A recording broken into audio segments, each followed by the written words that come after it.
तो बोरुटो के last part में हमने देखा सरादा अपने फादर को ढूंढने के लिए निकल जाती है, लेकिन रास्ते में उसे एक एनिमी मिल जाता है जो कि उनके ऊपर अटैक कर देता है। लेकिन तभी नारुतो आकर उनको बचा लेता है, जिसके बाद वो नारुतो के साथ ही आगे बढ़ने लगते हैं और एट द एंड वो उस डेस्टिनेशन पर पहुंच जाते हैं जहाँ पर वो सास्के से मिलने वाले हैं। लेकिन सरादा नारुतो से झूठ बोलकर खुद ही वहाँ से निकल जाती है और उस जगह पर चली जाती है जहाँ पर सास्के रुका हुआ है। और जैसी वो अंदर जाती है सास्के उसके पीछे ही खड़ा होता है, लेकिन सास्के अपनी बेटी को पहचान नहीं पाता क्योंकि उसने काफी टाइम से उसको नहीं देखा है और वो सोचता है शायद ये एनिमी का ही कोई साथी है जिसने उस पर पहले अटैक किया था। और अब हम देखते हैं कि सास्के सरादा को सीन का ही कोई साथी समझ रहा होता है और उसके बाद वो उसके साइड में ही तलवार चला देता है और ये देखकर सरादा काफी ज्यादा डर जाती है और फिर वो रोने लगती है। लेकिन तभी सास्के उसका कॉलर पकड़कर उसे उठाने ही वाला होता है, लेकिन सरादा उसे जोर से चिल्लाकर पापा कहती है और सास्के वहीं पर रुक जाता है और वो समझ जाता है कि सरादा उसकी बेटी है। और नारुतो भी उसे ढूंढते ढूंढते यहाँ पर आ जाता है और चोचो भी उससे पूछती है आखिरकार तुम भागकर यहाँ पे क्यों आ गई थी।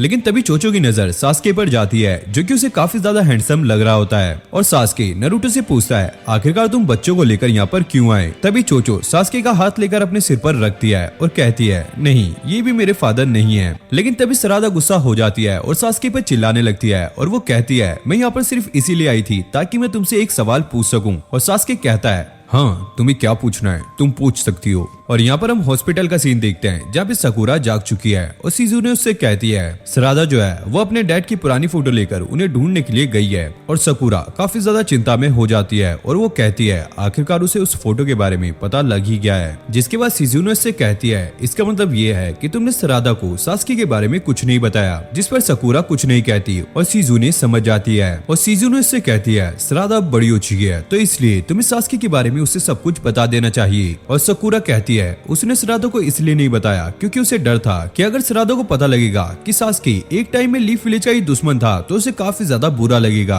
और इस तरफ हम सरादा को देखते हैं जो कि सास्के से पूछ रही होती है जो कि सकुरा है वो उसकी असली मॉम है या फिर नहीं। जिस पर सास्के कुछ नहीं कहता तो सरादा उसे कहती है तुम हमेशा ही विलेज से दूर रहते हो और सकुरा के साथ भी नहीं रहते और साथ ही साथ तुम ऐसे इंसान हो जिसे अपनी बेटी का चेहरा भी याद नहीं है। जिसके बाद सरादा उस पुरानी फोटो को निकालती है और उसके अंदर जो लड़की थी जिसने सरादा की तरह ही चश्मा पहना होता है उस लड़की के बारे में पूछने लगती है। और नारुतो ये फोटो देखकर काफी चौंक जाता है क्योंकि उसे ये फोटो काफी जानी पहचानी लग रही थी। जिसके बाद सरादा उससे पूछती है आखिरकार वो इतने दिनों से कहाँ था और क्या कर रहा था। तो सास्के उसे कह देता है इससे तुम्हारा कोई भी मतलब नहीं है। और ये सुनकर सरादा काफी ज्यादा चौंक जाती है और रोते रोते वहाँ से भाग जाती है। और तभी चोचो वहाँ पर आती है और वो कहती है उसने एक टाइम के लिए ये सोच भी लिया था कि सास्के ही उसका असली फादर है, लेकिन असल में वो एक खड़ूस इंसान है। और इतना कहते ही वो सरादा के पीछे चली जाती है। और नारुतो सास्के से पूछता है क्या तुमने सरादा को नहीं बताया है कि तुम क्यों विलेज से दूर रहते हो। उसके बाद हमें उस दिन का सीन दिखाया जाता है जब सास्के विलेज को छोड़कर जाने वाला था। और नारुतो से पूछता है क्या तुम सच में विलेज को छोड़कर जा रहे हो। और सास्के कहता है हाँ, अगर मुझे कोई भी सबूत मिलता है तो उसकी खबर मैं तुम्हें भेज दूंगा।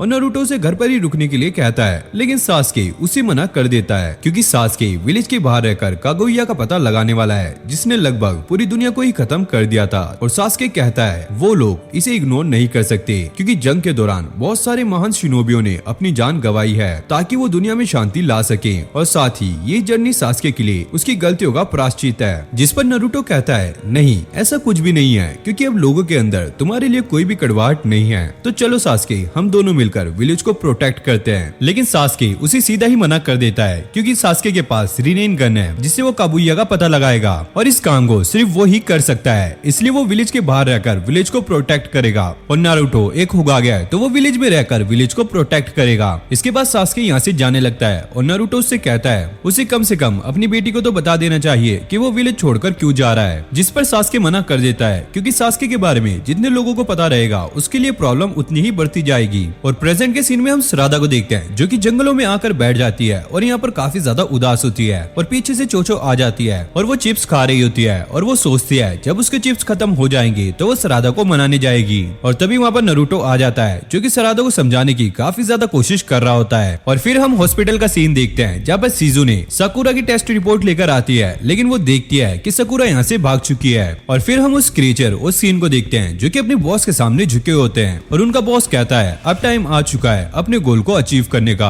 जिसके बाद वो अपनी कॉस्ट्यूम निकाल देता है और कहता है अब हम फिर से अतासुकी को रिवाइव करेंगे। उसके बाद हम सास्के को देखते हैं जो कि उसी निशान को देख रहा होता है जहाँ पर उसने श्राद्धा के ऊपर तलवार चलाई थी। और तभी चोचू वहाँ पर आ जाती है। उसे ऐसा लगता है कि सास्के काफी ज्यादा उदास है, इसलिए वो उसे चिप्स खाने के लिए कहती है। तभी सास्के को महसूस होता है कि ऊपर कोई है। वहीं दूसरी साइड हम देखते हैं नारुतो श्राद्धा को मनाते मनाते काफी ज्यादा थक चुका होता है, लेकिन श्राद्धा फिर भी नहीं मानती। फिर हम उस टावर पर उस क्रीचर को देखते हैं जो कि अपने शारिंगन की मदद से अपने बॉस और सीन को वहाँ पर समन कर देता है। और वो समन होते ही नारुतो और श्राद्धा पे अटैक कर देते हैं। और नारुतो को इस बारे में पहले ही पता होता है, इसलिए वो अपने 9 टेल चक्रा का यूज करके उनके अटैक को रोक लेता है। लेकिन उनका जो लीडर होता है वो अपने मंगेक्यू शारिंगन का यूज करके ब्लेड को कंट्रोल्स कर रहा होता है और नारुतो पे दोबारा से अटैक कर देता है। लेकिन नारुतो इस बार भी अपने 9 टेल चक्रा का यूज करके उन्हें रुका लेता है। और श्राद्धा यहाँ पर काफी ज्यादा डर जाती है। लेकिन तभी वहाँ पर सास्के आ जाता है और उनका लीडर उस पे भी तलवार से हमले कर देता है। लेकिन सास्के अपने शारिंगन से उन्हें काफी आसानी से रोक लेता है और वो उनके लीडर के काफी करीब पहुंच जाता है और उस पे अपनी तलवार से अटैक करता है। लेकिन उनका लीडर उसकी तलवार को अपने हाथ से पकड़ लेता है। लेकिन सीन सास्के के ऊपर हमला करने वाला होता है। तभी सास्के अपने रेनेगन का यूज करता है और उसको और खुद को टेलीपोर्ट कर लेता है। लेकिन तभी सास्के उनके ऊपर अपने फायरबॉल जुत्सु से हमला करता है और सीन का जो लीडर होता है वो सीन को अपने पीछे आने के लिए कहता है ताकि वो सीन को एक शील्ड की तरह यूज कर सके और खुद को बचा सके। तभी सास्के नारुतो के 9 टेल चक्रा के अंदर आ जाता है और श्राद्धा उसकी पावर्स को देखकर काफी ज्यादा शॉक हो जाती है। और उनका लीडर कहता है वो आकात्सुकी को रिवाइव कर रहेगा,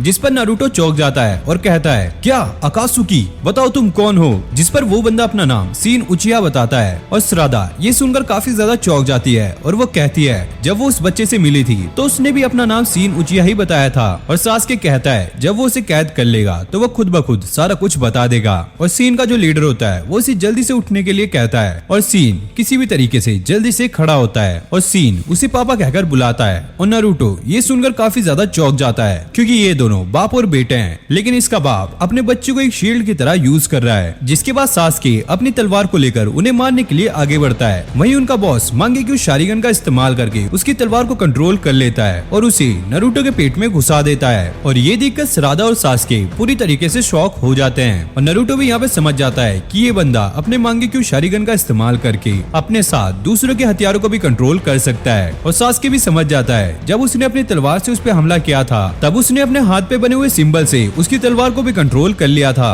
और नारुतो का चक्रा भी धीरे धीरे कमजोर पड़ रहा होता है और सीन का बॉस इसका फायदा उठाता है और वो अपने ब्लेड को एक्टिवेट कर लेता है और उन पर हमला कर देता है, जो कि भाई श्राद्धा को लगने ही वाला होता है। लेकिन सास्के तभी उसके पीछे आकर उसको बचा लेता है और सास्के यहाँ पर देखता है कि वो इन ब्लेड की वजह से बिल्कुल भी हिल नहीं पा रहा है। और सीन का लीडर कहता है वो सास्के की शारिंगन को ले लेगा, लेकिन तभी उसके एक जोरदार मुक्का पड़ता है और ये और किसी ने नहीं साकुरा ने मारा होता है। और उसका मुक्का इतना ज्यादा पावरफुल होता है कि वहाँ पर एक जोरदार धमाका होता है, जिसके बाद सीन और उसका लीडर पूरी तरीके से घायल हो जाते हैं। और साकुरा नारुतो के पास आकर पूछती है क्या तुम ठीक हो? और नारुतो कहता है हाँ, जिसके बाद वो उस तलवार को अपने पेट से निकाल लेता है, जिसे देखकर श्राद्धा पूरी तरीके से चौंक जाती है क्योंकि नारुतो का जो घाव होता है वो कुछ ही सेकंड्स में हील हो जाता है। और नारुतो के अंदर का कुरामा उसे कहता है कि उसका जो फाइटिंग स्टाइल है वो काफी ज्यादा कमजोर हो चुका है। जिसके बाद नारुतो अपने 9 टेल चक्रा की मदद से सीन और उसके लीडर को पकड़ लेता है। और वहीं श्राद्धा दूर से सास्के और साकुरा को देख रही होती है। जिसके बाद साकुरा दौड़ती हुई श्राद्धा के पास जाती है और कहती है मुझे खुशी है कि तुम ठीक हो। और फिर वो सास्के के पास जाती है और उससे माफी मांगने लगती है और कहती है कि उसने कोशिश की थी कि वो श्राद्धा को समझा लेगी, लेकिन वो ऐसा नहीं कर पाई। जिस पर सास्के कहता है इसमें तुम्हारी कोई भी गलती नहीं है। और फिर नारुतो सीन और उसके लीडर को अपनी तरफ खींचने लगता है। तभी हम उस क्रीचर को देखते हैं जो कि श्राद्धा के पास खड़ा होता है और वो अपने शारिंगन का यूज करके सीन, श्राद्धा और उसके लीडर को वहाँ से लेके जाने वाला होता है। लेकिन तभी साकुरा आकर श्राद्धा को धक्का दे देती है, जिससे श्राद्धा तो बच जाती है, लेकिन वो साकुरा को अपने साथ ले जाते हैं। और फिर हम साकुरा को देखते हैं जिसे सीन जैसे दिखने वाले बहुत सारे बच्चों ने घेर लिया होता है और वहाँ पे सीन का लीडर भी होता है। और यहाँ पर हम नारुतो को देखते हैं जो कि अपना सेज मोड एक्टिवेट करके साकुरा के चक्रा को महसूस करने की कोशिश कर रहा होता है, लेकिन उसे कुछ भी फील नहीं होता।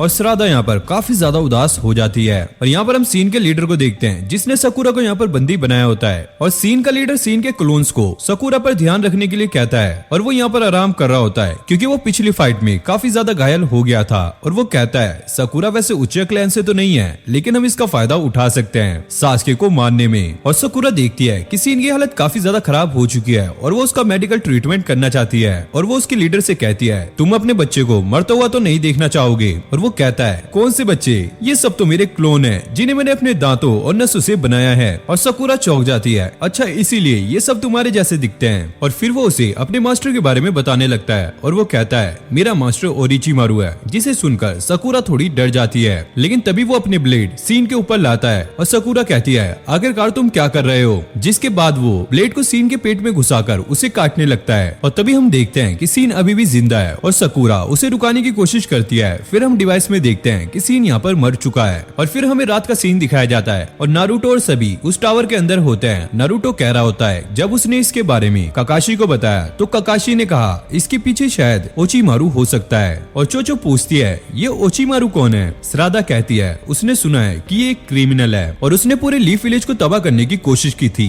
तभी सास्के कहता है उसके हाथ में मल्टीपल शारिंगन लगे हुए थे और ऐसा एक ही इंसान कर सकता है जो कि है ओरिचिमारू। जिस पर चोचो कहती है इसका मतलब ये है सरादा की मॉम ओरिचिमारू के पास होगी। और नारुतो कहता है ऐसा तो हो ही नहीं सकता क्योंकि नारुतो ने ओचिमारू पर नजर रखने के लिए काफी खतरनाक शिनोबियों को लगाया हुआ है। और सास्के कहता है लेकिन जो भी हो अगर हम ओचिमारू के पास जाएंगे तभी तो हमें सीन उचिया की लोकेशन पता लगेगी। और सास्के नारुतो को अपने साथ चलने के लिए कहता है। लेकिन तभी सरादा गुस्सा होकर चिल्लाते हुए सास्के से कहती है तुम इतना ज्यादा शांत कैसे हो सकते हो, क्या तुम्हें मेरी मॉम की बिल्कुल भी चिंता नहीं है। लेकिन तभी नारुतो उसे समझाने की कोशिश करता है और सास्के कहता है अगर तुम एक शिनोबी बनना चाहती हो तो तुम्हें अपनी पर्सनल फीलिंग्स को दूर रखना होगा, नहीं तो वो तुम्हारे मिशन में प्रॉब्लम बनेगी। और तभी सरादा गुस्सा हो जाती है और उन दोनों के बीच में झगड़ा होने ही वाला होता है। लेकिन तभी चोचो गुस्सा शांत करने के लिए उन दोनों को चिप्स दे देती है और सरादा उसे देखकर शांत हो जाती है। और तब नारुतो सरादा और चोचो को उसके साथ चलने के लिए कहता है लेकिन यहाँ पे सास्के मना कर देता है। और नारुतो कहता है सीन का लीडर सरादा के पीछे है, अगर वो हमारे साथ रहेगी तो सेफ रहेगी। और सास्के भी उसकी बात मान लेता है और ओरिचिमारू से मिलने जाने लगता है। जिसके बाद हम सीन के लीडर को देखते हैं जो कि सीन की बॉडी से ऑर्गन्स निकाल के अपनी बॉडी में ट्रांसप्लांट कर रहा होता है। और सरादा उससे पूछती है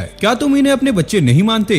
और वो कहता है ये तो बस मेरे क्लोन है जो कि मुझे ऑर्गन्स डोनेट करते हैं। और फिर हम देखते हैं कि उसकी बॉडी का ट्रांसप्लांट कंप्लीट हो चुका होता है और उसने स्टिचेस भी लगा लिए होते हैं। और फिर हम नारुतो और उसके साथियों को देखते हैं जो कि ओरिचिमारू की तरफ पहुंच जाते हैं। और नारुतो कहता है कैप्टन यामाटो काफी टाइम बाद मिल रहे हैं। और मैं आपको बता दूं कैप्टन यामाटो एक टाइम में काकाशी की तरह ही नारुतो की टीम के कैप्टन थे जब काकाशी विलेज छोड़कर चला गया था। और कैप्टन यामाटो नारुतो से कहते हैं मैं नहीं चाहता कि होगागे मुझे कैप्टन कहे। और नारुतो कहता है ऐसा कुछ नहीं है, मेरे लिए आप हमेशा कैप्टन ही रहोगे। जिसके बाद हम सरादा को देखते हैं जो कि सास्के की फोटो को देखकर सोच रही होती है कि सास्के ओरिचिमारू के पार्टनर्स के साथ क्यों खड़ा है। और सरादा समझ जाती है कि असल में वो तो अपने डैड के बारे में कुछ जानती ही नहीं है। और तभी कैप्टन यामाटो कहता है जब काकाशी विलेज का होगागे था तो उन्होंने मुझे एक मिशन दिया था, इसलिए वो नारुतो की हेल्प करने के लिए आगे नहीं जा सकता। और नारुतो कहता है हाँ मुझे पता है, तुम चिंता मत करो। और वैसे भी सास्के को आगे का रास्ता पता है तो वो हमें वहाँ तक पहुँचा देगा। और थोड़ी देर बाद वो ओरिचिमारू की तरफ पहुँच जाते हैं जहाँ पर हम देखते हैं कि सास्के बहुत ही जल्दी जल्दी अंदर जा रहा होता है। और नारुतो उसे कहता है अबे ओए हम तुम्हारे फेवरेट रेस्टोरेंट में नहीं जा रहे हैं जो कि तुम भागे भागे अंदर जा रहे हो, हमें चौकन्ना रहना होगा। तभी हम देखते हैं कि वहाँ पे ओरिचिमारू के दो साथी आ जाते हैं और वो लोग सास्के से कहते हैं और भाई क्या हाल है, बहुत टाइम बाद मिल रहे हो, कहाँ थे इतने दिनों से। और सरादा यहाँ पर कंफ्यूज हो जाती है और उसे समझ नहीं आता कि इन लोगों का सास्के के साथ क्या रिलेशन है। और सास्के कहता है तुम काफी परफेक्ट टाइम पर आए हो तो जल्दी से मुझे ओरिचिमारू के पास लेकर चलो। और तभी वहाँ पर ओरिचिमारू खुद ही आ जाता है और वो कहता है मुझे नहीं पता था कि लॉर्ड होगागे और सास्के खुद मुझसे मिलने आएंगे। और हम सास्के को देखते हैं जो कि काफी ज्यादा गुस्से में होता है और नारुतो उसे कहता है तुम तो पहले से भी ज्यादा जवान लग रहे हो। और ओरिचिमारू कहता है तुम्हें पहले ही मेरे बारे में सब कुछ पता है तो तुम ऐसे सवाल क्यों कर रहे हो। और भाई वही चोचो सरादा से कहती है कहीं ओरिचिमारू तो मेरा डैड नहीं है। और सास्के काफी ज्यादा गुस्से में होता है और उसे सारी बातें बता देता है और उसे कहता है कि शायद वो तुम्हारा ही बनाया हुआ आदमी है और अगर सच में तुमने कुछ किया है तो मुझे पहले ही बता दो, नहीं तो मुझसे बुरा कोई नहीं होगा। और ओरिचिमारू कहता है अगर सच में मैंने कुछ किया होता तो तुमने जो बाहर पहरेदार रखे हैं वो तुम्हें पहले ही बता देते। और सास्के कहता है अगर सच में तुमने ऐसा कुछ नहीं किया है तो ये सीन उचिया कौन है। जिस पर ओचिमारू उन्हें अपने साथ चलने के लिए कहता है और उन्हें अपने एक्सपेरिमेंट रूम में ले आता है। और ओचिमारू कहता है सीन उचिया उसका ही बनाया हुआ एक पुराना एक्सपेरिमेंट है जो कि एक दिन खुद ब खुद यहाँ से चला गया था। और डेंसो का जो दायां हाथ है वो भी उसे सीन उचिया से ही मिला है। सीन की बॉडी किसी भी तरह के ट्रांसप्लांट को रिजेक्ट नहीं करती और उसने सीन को अपने एक क्लोन प्रोजेक्ट में बनाया था। अगर सिंपल लैंग्वेज में कहा जाए तो वो एक क्लोन है जो कि कभी भी गायब नहीं होता। नारुतो इस पे चौंक जाता है और कहता है अगर वो एक क्लोन है और कभी भी गायब नहीं होता तो हम उसे कैसे गायब करेंगे। और ओचिमारू कहता है अगर तुम्हें उसे गायब करना है तो तुम्हें उसे मारना होगा। जिस पर नारुतो घबरा जाता है और वो कहता है उसके साथ एक बच्चा है तो हम उसको कैसे मार सकते हैं। और सास्के कहता है सीन अपने आप को उचिया क्यों कहता है, और इचिमारू कहता है क्योंकि उसके पास शारिनगन है और असल में वो तुम्हारे भाई इताची उचिया को पसंद करता है और शायद इसीलिए वो उचिया को इतना ज्यादा पसंद करता है। और तभी हम सास्के को देखते हैं जो कि सीन उचिया के बैकग्राउंड को काफी अच्छे से समझ चुका है और तभी सास्के और इचिमारू से सीन उचिया का पता पूछता है। लेकिन तभी वो नारुतो के पास आकर उससे पूछता है तुम्हारे बच्चे कैसे हैं, आशा करता हूँ वो काफी अच्छे होंगे। जिस पर नारुतो घबराते हुए कहता है हाँ वो बिल्कुल अच्छे हैं। और ओरिचिमारू कहता है तब तो ये बड़ी अच्छी बात है। और इतना कहते ही वो वहाँ से जाने लगता है और वो कहता है सब लोग मेरे पीछे आओ, मैं तुम्हें सीन के बारे में कुछ बताता हूँ। और फिर वो लोग वहाँ से जाने लगते हैं। तभी सरादा सुईगेत्सु से पूछती है क्या तुम मेरे डैड के पुराने पार्टनर थे, और वो कहता है शायद हाँ। जिस पर वो उसका हाथ पकड़ लेती है और उसे अपने डैड की पुरानी फोटो दिखाने लगती है और वो कहती है ये लड़की कौन है। जिस पर वो कहता है ये कारीन है, लेकिन वो यहाँ पर नहीं है, वो किसी हाई टाउन में है। और तभी नारुतो पीछे मुड़कर देखता है, वहाँ पे सरादा और सुईगेत्सु नहीं होते और वहीं सुईगेत्सु सरादा की बात सुनकर पूरी तरीके से शॉक हो जाता है और कहने लगता है मैंने कभी नहीं सोचा था कि सास्के इतना घटिया इंसान है। जिसके बाद वो उस दिन की बात को याद करने लगता है जब सास्के कारीन के साथ एक रूम में बंद था। और तभी सरादा साईगेत्सु को उसका जेनेटिक टेस्ट करने के लिए कहती है ताकि वो पता कर सके कि उसकी असली मॉम कौन है। जिस पर वो मान जाता है। जिसके बाद वो सरादा के मुंह से कुछ सैंपल लेता है, फिर सरादा के जीन्स के साथ कारीन के जीन्स को कंपेयर करने लगता है और वहाँ पे प्रोसेस स्टार्ट हो जाता है। और थोड़ी देर बाद वहाँ पर एक ग्रीन कलर की लाइट आती है जिसका मतलब ये है कि उनके जेनेटिक्स मैच हो चुके हैं। और ये देखकर सरादा पूरी तरीके से सदमे में आ जाती है और साईगेत्सु उससे कहता है इसका मतलब यही है कि कारीन ही तुम्हारी असली मॉम है। जिस पर सरादा उदास हो जाती है और वो रोने लगती है और साईगेत्सु भी एक काम बोलकर यहाँ से चला जाता है। तभी यहाँ पर नारुतो आ जाता है और वो कहता है तुम यहाँ पर क्या कर रही हो, चलो हमें तुम्हारी मॉम को ढूंढने जाना है। और सरादा कहती है हम ऐसे इंसान को ढूंढने क्यों जाएं जो कि मेरी मॉम है ही नहीं। मुझे उन लोगों से नफरत है जिन्होंने हमेशा मुझसे झूठ कहा है। और वो काफी ज्यादा डिप्रेस हो जाती है और उसकी शारिनगन भी एक्टिवेट हो जाती है। और तभी नारुतो ये देखकर काफी ज्यादा शॉक हो जाता है और वो जल्दी से जाता है और उसके पास रखे आईने को उसको दिखाता है जहाँ पर सरादा पहली बार अपनी शारिनगन को देख रही होती है। लेकिन उसको इससे कोई भी खुशी नहीं मिलती क्योंकि सरादा अपने डैड सास्के की तरह बिल्कुल नहीं दिखना चाहती। सास्के जिसे अपनी बेटी का चेहरा बिल्कुल भी याद नहीं है और वहीं सकुरा जो हमेशा ही मुझसे झूठ बोलती रहती है, असल में तो मेरी कोई फैमिली है ही नहीं, वो बिल्कुल ही अकेली है। और वो नारुतो से कहती है अगर तुम मेरी जगह होते तो तब जाके तुम्हें मेरा दुख पता लगता। फिर हमें नारुतो का पास्ट दिखाया जाता है और वो भी उसकी तरह ही अकेला हुआ करता था। नारुतो की भी कोई फैमिली नहीं थी और नाइन टेल फॉक्स की वजह से कोई भी उसका दोस्त नहीं बनना चाहता था। लेकिन एक दिन उससे इरोका सेंसे मिलते हैं जो कि नारुतो के लिए उसके डैड की तरह थे। और फिर नारुतो सास्के से मिलता है जो कि उसके भाई या एक दोस्त की तरह था। और ऐसे करते करते पूरा विलेज ही उसकी फैमिली बन जाता है। जिसके बाद नारुतो सरादा को समझाते हुए कहता है माँ बाप के साथ जो बच्चे का बॉन्ड होता है उसे आप खून के रिश्ते के साथ जोड़ नहीं सकते क्योंकि इससे ताकतवर भी कुछ होता है। जिस पर सरादा कहती है तो बताओ वो क्या है। नारुतो कहता है लव और केयर जो कि एक बच्चे को चाहिए होता है, इससे ज्यादा कुछ नहीं। और तभी नारुतो सरादा को सोचने के लिए कहता है जो सकुरा है उसने कभी उसे लव और केयर करने में कमी की है। जिसके बाद सरादा सोचने लगती है जब सरादा छोटी थी उसे बहुत तेज बुखार हुआ था और सकुरा पूरी रात उसके साइड में ही सोई थी। लेकिन एक दिन सरादा को जब अपने डैड की याद आने लगती है वो रोने ही वाली होती है। तभी सकुरा उसे हग कर लेती है और कहती है कि सरादा उसके लिए कीमती हीरा है। तो सरादा सकुरा से पूछती है क्या उसने डैड को कभी किस किया है। लेकिन सकुरा बात टालते हुए कहती है वो इसके बारे में उसे कभी और बताएगी। और फिर हम प्रेजेंट में देखते हैं जहाँ पर सरादा कह रही होती है कि वो अपनी मॉम को बचाने जाएगी। लेकिन इसका मतलब ये नहीं है कि वो सकुरा को फिर से अपनी मॉम मानने लगेगी। और नारुतो उसे समझाते हुए कहता है इससे कोई फर्क नहीं पड़ता कि तुम्हारी मॉम असली है या नकली, लेकिन अगर तुम्हारा दिल उसे बचाने के लिए कहता है तो यही रियल है। जिसे सुनते ही वो शांत हो जाती है और उसकी आंखें भी पहले जैसी हो जाती है। और फिर वो दोनों बाहर आ जाते हैं जहाँ पर सास्के उससे पूछता है तुम दोनों इतनी देर से कहाँ थे। और सरादा उससे मुंह फेर लेती है और नारुतो सास्के से कहता है अबे ओ कमीने, तुझसे तो मैं बाद में बात करूंगा, अभी तो हमें सकुरा को बचाने जाना चाहिए। और तभी वहाँ पर ओरिचिमारू आ जाता है और वो कहता है अभी तक सकुरा मारी जा चुकी होगी। और सास्के उससे कहता है मेरी वाइफ इतनी भी कमजोर नहीं है, वो अभी भी जिंदा है। और वो जाते जाते ओरिचिमारू को थैंक्स कहता है क्योंकि उसने सीन्यूचिया की लोकेशन उसे बता दी है। और सास्के कहता है उसकी विजुअल पावर वापस आ चुकी है और वो अपने सुजैनो को बनाता है, जिसे देखकर सरादा और चोचो चौंक जाती है क्योंकि उन्होंने पहली बार किसी एक सुजैनो को देखा है। और सास्के सभी को सुजैनो के अंदर आने के लिए कहता है और वो सभी वहाँ से निकल जाते हैं। फिर हम सास्के के सुजैनो को देखते हैं जो कि सीन के इलाके के पास पहुंच चुका होता है और सास्के नारुतो को उन्हें सेंस करने के लिए कहता है। जिसके बाद वो नीचे उतरने लगते हैं। और फिर हम सकुरा को देखते हैं जिसे सीन के लीडर ने चारों तरफ से घेर रखा होता है और वो वो कहता है एक वही है जो कि इताची उचिया की विश को पूरी कर सकता है और उचिया क्लैन को आगे तक लेके जाएगा और उसका एक ही गोल है कि वो आकात्सुकी को रिवाइव करेगा। और तभी वो मांगेक्यू शारिंगन का इस्तेमाल करके अपने कटे हुए हाथ को ब्लेड का हाथ बना लेता है और साकुरा हंसते हुए कहती है अब तो तुम्हारे पास कोई दोस्त भी नहीं है जो कि तुम्हें बचाने यहाँ पर आएंगे। अगर मैंने तुम्हें यहाँ पर मार दिया तो बात यहीं पर खत्म हो जाएगी। और ये कहते ही वो वहाँ पर एक जोरदार मुक्का मारती है जिससे वो पूरी जगह ही टूट जाती है। तभी हम नारुतो और उसके बाकी साथियों को देखते हैं जो कि सीन के इलाके में पहुंच चुके होते हैं और तभी सीन के जितने भी क्लोन्स होते हैं वो वहाँ पर पहुंच जाते हैं और उन पे अटैक करना स्टार्ट कर देते हैं। और नारुतो भी अपने शैडो क्लोन बना लेता है और उनसे फाइट करना स्टार्ट कर देता है। और तभी श्रादा मौका मिलते ही वहाँ से बचते हुए निकल जाती है और वो जाते हुए नारुतो से माफी मांगती है और वो कहती है उसे यहाँ से निकलना होगा क्योंकि उसे अपनी मॉम को बचाना है। और नारुतो सास्की को उसके साथ जाने के लिए कहता है और खुद यहाँ पे चोचो के साथ रुककर इनसे फाइट करेगा।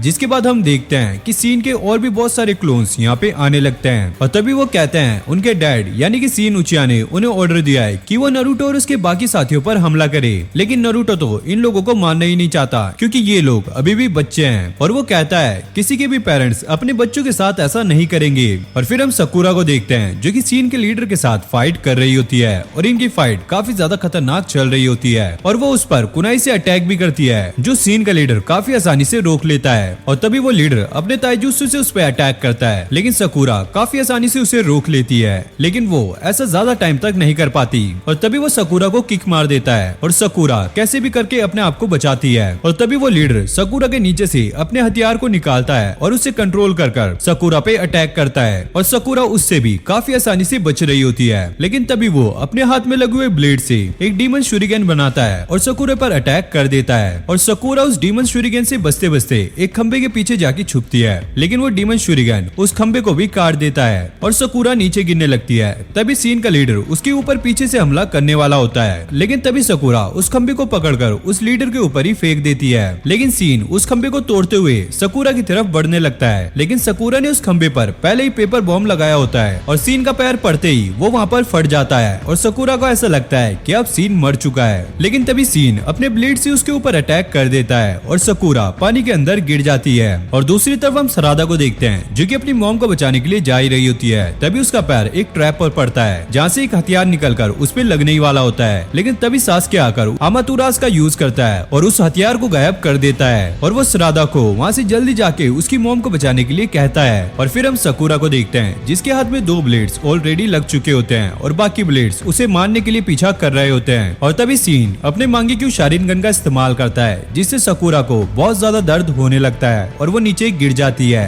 और तभी सीन अपने ब्लेड्स को दोबारा से डीमन शूरिगन में बदल लेता है और साकुरा पे अटैक कर देता है लेकिन तभी सास्के आकर अपने सुज़ानो का यूज करता है और उस डीमन शूरिगन को रोक लेता है और उसके बाद सीन पर ही अटैक कर देता है जिससे सीन का एक पैर कट जाता है। और वहीं सास्के साकुरा के हाथ से वो ब्लेड्स निकाल लेता है और अपने आमातुरास की मदद से उन्हें राख कर देता है। और तभी सास्के सीन के लीडर के पास जाता है और वो उसे मारने ही वाला होता है लेकिन तभी सीन आ जाता है और वो कहता है कि वो अपने डैड को प्रोटेक्ट करेगा। लेकिन तभी सास्के अपनी तलवार निकाल लेता है और वो कहता है कि वो नारुतो की तरह दयालु नहीं है और फिर सास्के उन दोनों को ही मारने वाला होता है लेकिन सरादा से ये सब कुछ देखा नहीं जाता और वो चिल्लाते हुए सास्के को रोक लेती है। और सीन का लीडर इसी चीज का फायदा उठाकर सास्के पे अटैक कर देता है और उसे घायल कर देता है और साकुरा उसकी मदद करने के लिए जाती है तो वो उसे भी अपने ब्लेड की मदद से रोक देता है। और तभी सास्के साकुरा को कुछ इशारा कर कहने लगता है जिसके बाद साकुरा पीछे की तरफ भागने लगती है और सीन का लीडर उस पर अटैक करने लगता है। और तभी सास्के अपने रेनेगन का यूज करके साकुरा को खुद के साथ रिप्लेस कर लेता है और फिर साकुरा उसे एक जोरदार मुक्का मारती है जिससे वो बुरी तरीके से घायल हो जाता है। और वहीं हम नारुतो को देखते हैं जो कि सीन के क्लोन से लड़कर उन्हें रोक रहा होता है लेकिन तभी सीन का लीडर उन्हें वापस बुला लेता है और नारुतो का ऐसा लगता है कि शायद सास्के ने अपना काम पूरा कर लिया है और नारुतो भी वहाँ से चला जाता है। जिसके बाद हमें सीन के सारे क्लोन्स को दिखाया जाता है जो कि अपने लीडर के पास आ चुके हैं लेकिन तभी वो अपने लीडर को ही मार देते हैं और यहाँ पर नारुतो और उसके बाकी साथियों को कुछ भी समझ नहीं आता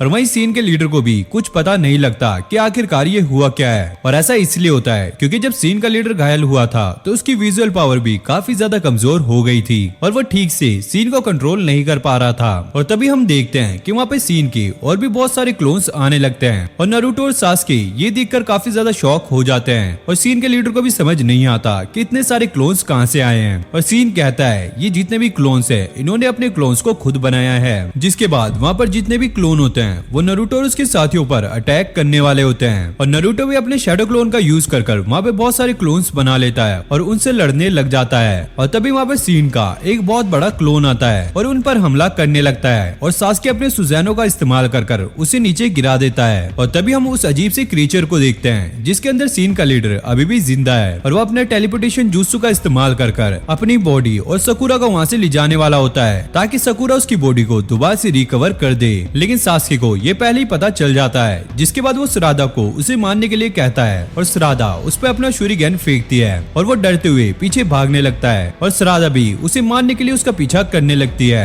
लेकिन तभी वो ब्लेड्स को कंट्रोल करके सरादा पे अटैक कर देता है, लेकिन सरादा अपने शारिंगन की मदद से उन्हें आराम से डॉज कर लेती है और एक जोरदार मुक्का मारकर उस क्रीचर को वहीं पर खत्म कर देती है। और तभी सीन का एक क्लोन नारुतो को मारने के लिए आता है और नारुतो अपने 9 टेल चक्रा का इस्तेमाल करके उसके हथियार को तोड़ देता है और वो उसे अपने अंदर के 9 टेल की एक झलक दिखाता है, जिसे देखकर सीन का क्लोन काफी ज्यादा घबरा जाता है और उसके पैर कपकपाने लग जाते हैं। और सास्के नारुतो से कहता है तुम इन्हें काफी प्यार से समझा रहे हो, ऐसे वो नहीं समझेंगे। और नारुतो कहता है अभी ये बच्चे हैं तो हमें इन्हें प्यार से समझाना होगा कि क्या सही है और क्या गलत। तभी सकुरा सरादा को आके गले लगा लेती है और फिर वो लोग अपने घर की तरफ निकल जाते हैं। और फिर अगले सीन में हमें एक बड़े से घर को दिखाया जाता है जिसके बाहर सीन बैठा होता है। दरअसल ये एक फैसिलिटी है जहाँ पर सीन के जितने भी क्लोन्स हैं उन्हें आज से रखा जाएगा और उनकी देखभाल करने के लिए काबोटो और उसके साथी को यहाँ पर रखा जाएगा। और फिर हम नारुतो और उसके बाकी साथियों को देखते हैं जो कि लीफ विलेज में वापस आ चुके हैं। और यहाँ पर चोचो कह रही होती है